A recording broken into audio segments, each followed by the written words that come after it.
Welcome to radiation test, and right now we're going to be evaluating the results of our 1-hour rain sample that we collected on November 20th.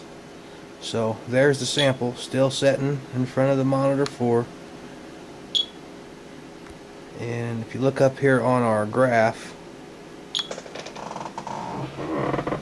you can see right here, there's our background running,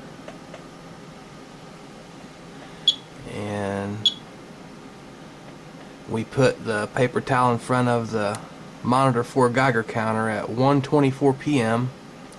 so that would be 1324 on the graph right here. There's 1300 right there. Right there it is. So it's undeniable, there is radiation in this rain right here, but it's barely detectable over background radiation. And if you look, you can also see that it decayed out rapidly, or decayed below background rapidly, I should say. So, and we can look down here at the information on the bottom of our observer software.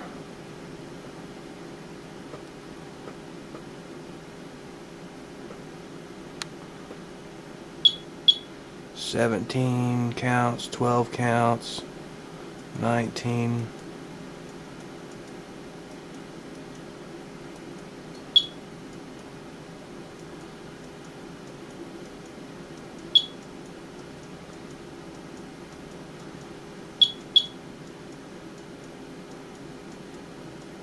So there it is, guys. Is it radon? Is it Fukushima fallout? I couldn't tell you for sure, but it is in there. It's undeniable. You can see it clearly. It did spike the chart. But one thing is for certain, it's not blowing my Geiger counter away with 20,000 counts a minute or nothing. So alright, guys, there it is. Thanks a lot for tuning in. Bye.